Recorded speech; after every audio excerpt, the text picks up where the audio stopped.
In the meantime, yeah, Sindarov full of concentration. He wants to start fast, start hard. He wants an attack. He does. Okay, he opens with his bishop's pawn here. We see an early trade in the center. Not best, apparently, by Fabiano, but immediately trying to clarify the situation. He just wants to have an easy position to play now that he's down 45 seconds on the clock. But don't try it at home, guys and gals. Queen coming out early and retreating early for black.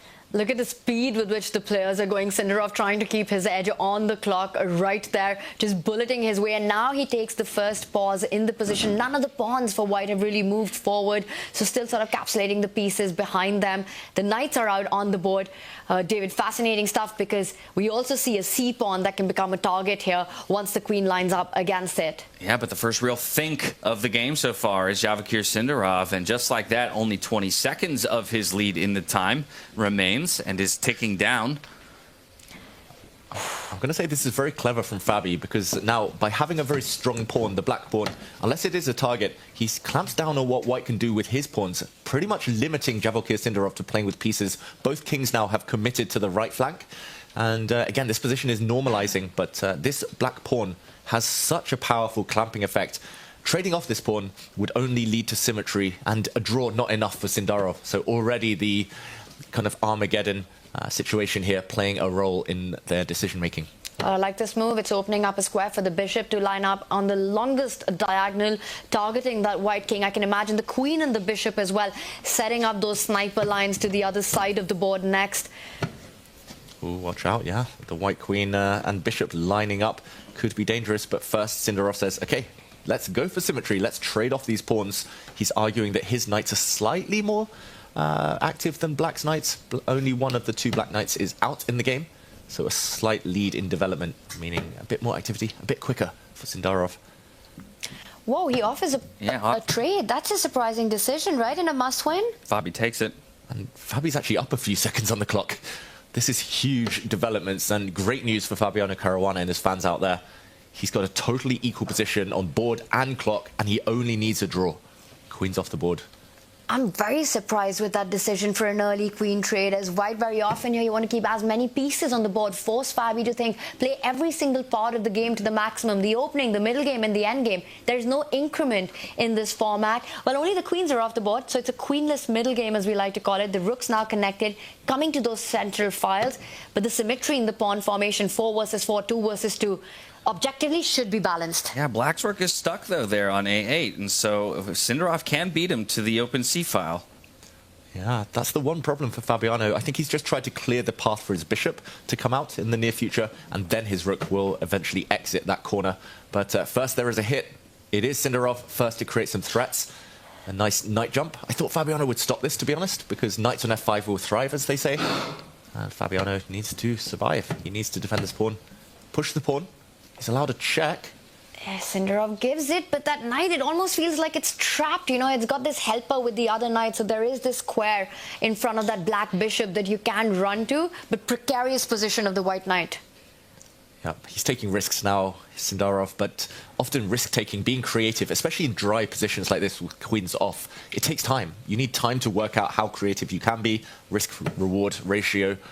And, okay, he slides his rook across, very logical. Fabi steps back, blocking the open line, threatening this bishop. Knight for bishop trade would really suit black, because the black bishops look like beasts on these diagonals. Great start to the game for Caruana, you've got to say. But I'm not making any bets yet. The last two games have had such last-minute turnarounds. Exactly. We've seen them decided in the final 20 seconds of the previous round. Does slide that bishop out of the way, doesn't want the trade. Now he jumps to that highlighted square from earlier, where the knights protect the knights, but now we have the rook sliding over as well onto that c-file, just completely loading pieces onto the c-file from each player. And forced backwards, but this knight is First undefended. blunder. Look at that, a blunder. Fabiano grabs the pawn. He's about to go a pawn up. The white knight there, undefended, drops off the board. Blunders back. He's a pawn to the good. That's a very healthy extra pawn on the left side. It's a 2 versus 1 majority. It was a gift given at this stage. Unbelievable. What a miss that was. How do you come back? And not only that, he has to win this game. A draw isn't going to be enough. He's setting up some tricks. The knight jumping forward, hitting that black rook. Fabi creates a space for the rook to run to on the square that's just been vacated. Yeah, this move is given a question mark, but it was the safest option for Fabiano. He just wants to control squares. And Javokir here actually has some cool sacrifices at his disposal. Rook takes bishop, followed by the white knight jumping in, but that would only lead to maximum a draw. And a draw not enough here. He's down to 1.5 minutes against 2.5 minutes. Everything's stacking up now against the youngster. Javokir in trouble. This is complete control on the board and the clock, and it's Fabiano Caruana who's got more time. He started with a 45-second deficit on the clock, and now he's got about a 45-second advantage right there, and up a pawn in this position, attacking another one. Fabi falls back with the knight, hits the bishop, drives it away. Yeah, the bishop steps back. There is an attack against this corner pawn, so Javokir threatening stuff there. Fabiano happy to advance, kick away the white bishop. It's all a bit loose on this c-file. That's where all the action is happening right now with these pieces. And Javokir, desperation, he gives up a knight. Wow. Wow, that knight was almost trapped. No way home. He gives it up for the highest possible price, but Fabiano can just take it and should be able to cling on to his extra piece. This is absolute desperation by Sindarov. He is threatening. He has pinned that knight. The other bishop can slide forward and hit the rook, which is a defender of that knight as well. So there are some immediate threats that Fabiano needs to deal with. And he pauses. He's trying to work it out. 2 to 3 precise moves, and he's got this in this bag, Fabiano does. Yeah, look at those heart rates, again, mirroring each other. As he drops back with his bishop, Fabiano, again, maybe not the best move, but good enough to control squares and minimize risk. But now can you go with your bishop, hit that rook, which is a defender of the knight, is what Sindarov is looking at right now as he calculates where is his best shot of getting Fabi to at least burn the clock. He first trades, allows the bishop to defend, now lines up. Now he lines up. He's trying to pin the black knight, not because the black rook is undefended, but because after a trade of rooks, the light squared bishop would then be dropping. Fabiano needs to unravel. He moves his rook. What a cool move. He gives up his knight, but he will return back with the black rook to pin white this time if the knight is captured. Sindarov, desperation. He moves his rook up. It's going to be about flagging. This one will be Sindarov under 1 minute. Fabi touching the 1 minute mark. His only hope is to keep the speed going. But Fabi in full control right now. Full control. He's actually making use of the fact that there's a checkmate threatened. The white king has nowhere to run.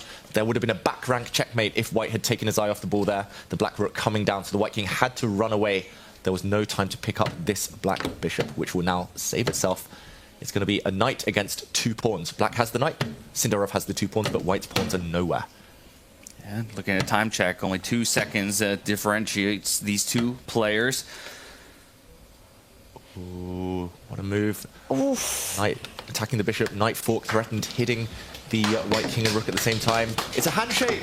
Wow. Sindarov resigns. Fabiano takes the win. Gets through to the final. The old guard holds strong against the youngster in the end. It took him all the way to the Armageddon, though. What a performance, what a tournament run this has been for Javokir Sindarov. But Fabiano Caruana does manage to repeat his performance from last year and make it back to a finals.